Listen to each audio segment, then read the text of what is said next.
to TOASTY. First episode. First. Yeah. Let's hope it's not the last. Oh. That's up to you guys, though. Yes. So, my name's Josh Berry. Hi, my name's Chris Pico.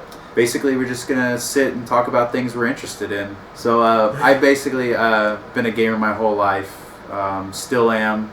Still married somehow, but I am. Play a lot of games. Phone games, console games, mind games. Stop it! Stop it! Get out of my head! No. Board games. You say it. I love sci-fi. Everything from a spaceship, science, space cowboy to a Time Lord. I love science fiction. I love film of all types, especially documentaries. I'm a filmmaker. I'm also a big video game fan. I've been gaming since I was like 4. Big into science fiction. I love me some Star Trek. I'm actually big into retro video game collecting. I recently just got back into that. But I'm also a filmmaker. Josh has worked on a few film projects of mine before. We do a web series, comedy sketch web series called Winter in Construction. And Josh is pretty awesome in some of those if you have not seen him already. Sometimes. But I'm a huge movie fan. That's why I like getting into filmmaking. I'm huge into sci-fi. I love horror. I love action movies. But I also love a good drama once in a while. Captain Phillips. But yeah, I'm a geek through and through. I love pretty much, at least there's some part of every aspect of geekdom that I am into. For the show, we're basically going to be talking about all that kind of stuff. Movies, video games, geek stuff, board games, everything. If it strikes our fancy, we're going to talk about it at some point. Okay, to help get the word out about TOASTY, we hosted a screening of a very geek-themed movie called The Knights of Badassdom at a theater in Chicago, and we actually managed to sell it out twice. We had a specific amount of seats that we were able to fill that needed to be filled. We did it. We asked for a bigger theater. The theater gave it to us. We filled that one out, completely sold that out too. And we even did a costume contest, but we actually didn't have that many people take place. Not as many as I thought it would. No, I was expecting more people to do that, but it was really cold out that day, so it didn't really happen. But the movie did score very well with the audience. Everyone seemed to really like it, and that's what we're going to talk about right now. Yeah, I've been looking forward to seeing Knights of Badassdom for probably a year and a half. I'd seen the trailer for it online a long time ago, and I thought it looked really funny, and it just never came out. And when I got the opportunity to host a screening of it, because it was never going to get a theatrical release, it was going to go straight to VOD and video, I kind of jumped at it because I was like, if I want to see this movie, I want to see it in the theater, and that's my preferable way of seeing it. It's right up my alley.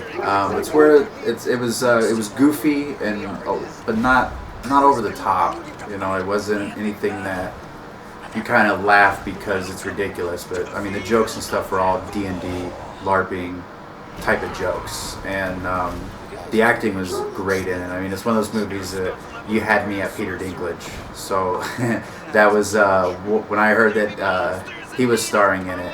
I immediately wanted to see it, and then you had Steve Zahn and Summer Glau, and I'm in. It was very geeky, and it did not apologize for being geeky. It was all about the geek, and for me, it was Peter Dinklage that pretty much made the movie what it was. And the thing that really I thought was awesome was that he's basically playing the exact opposite of his character on Game of Thrones. And then you've got Summer Glau, who I've had a crush on for God knows how long, and seeing her actually kind of every once in a while she would river out a little bit. And there's one part where she like takes these guys out on the field with like her foam sword and like poses like River would in Serenity. I got like a geek boner. Another thing that I really enjoyed about it is that there is a monster. Believe it or not, with LARPing and Dungeons & Dragons, there is a beast monster, and it wasn't CG. It was old school, done really well. It does feel like it was really chopped up in the editing room. There's like random scenes where it's like LARPers are just like, we're getting introduced to them and then they die, and then we get introduced to another one and they die. It's just kind of like, who are these people? I don't give a shit. It's just trying to show the danger of the villain. and it just felt like it was actually cut up in the editing room a little too much, because I know that it had problems getting released because the director had the movie taken away from him, and the producers ended up like recutting the movie, and you can see that some of that's in there. There might have been more scenes involving those people that didn't get much screen time in the other version of it, the director's version, but we're not going to get to see that ever, probably. But yeah, I really enjoyed this movie. It's probably going to end up on my shelf at home. Highly recommend it to all D&D, LARPing, fantasy board game playing people. I really recommend this movie. It really surpassed my expectations because I was actually not expecting to like it at all. I was like, I'm getting hyped up for something like this, and usually when I get hyped up like that for a movie, it always ends up disappointing me in some way.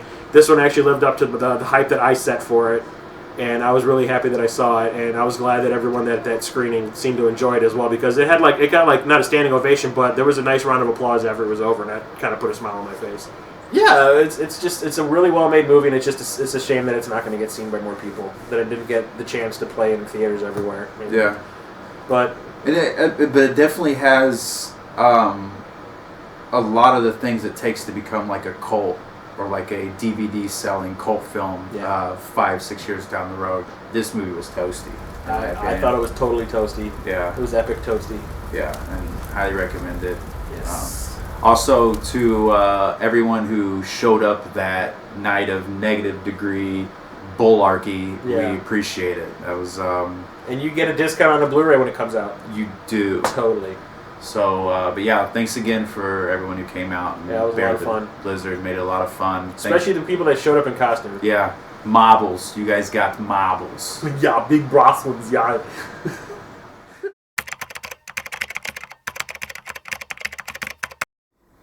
So 2013 was a pretty awesome year for video games. I agree.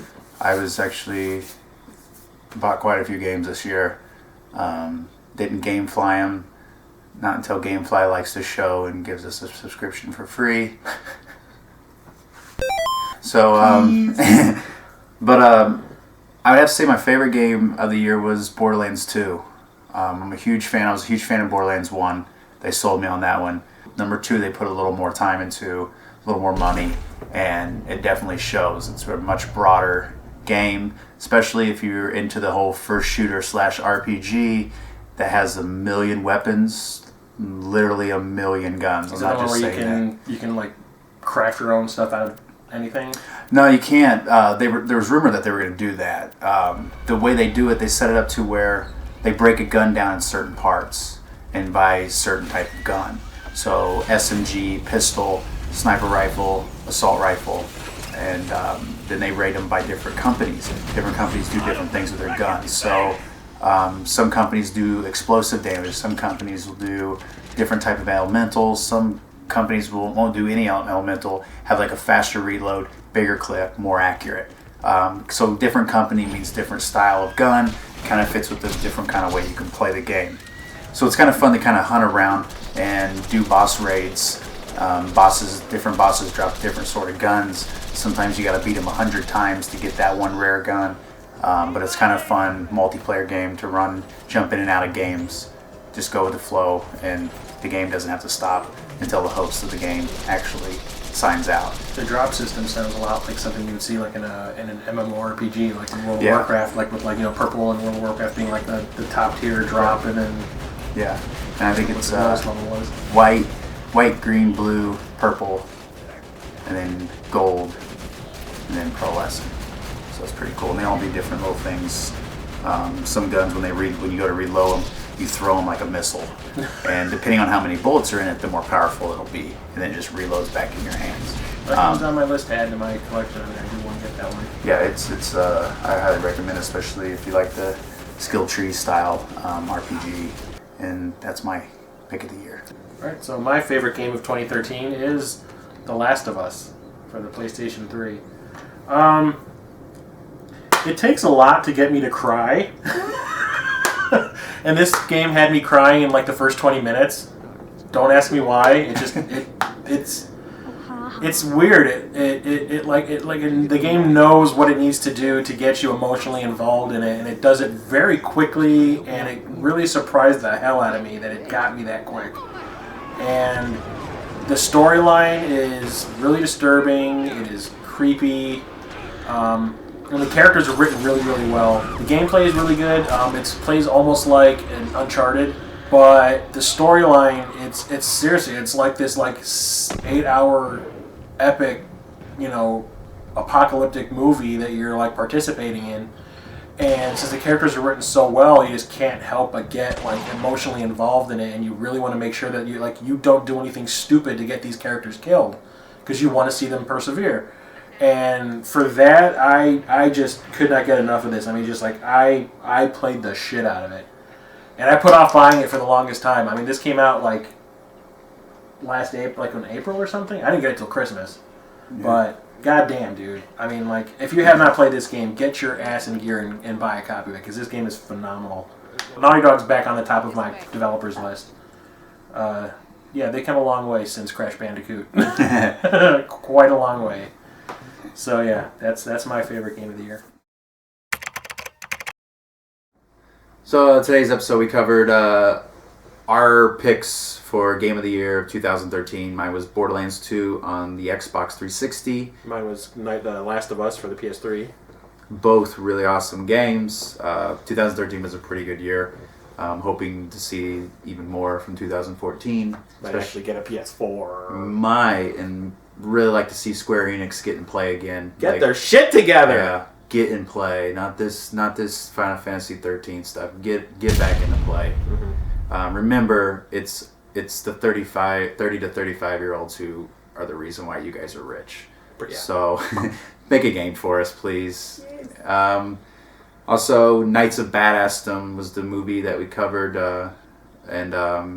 we both give it a toasty. Yeah, that was ultra toasty. So yeah, thanks for watching our show, and we hope you had a good time. At least half as a good time as it was that we had making it, and yeah.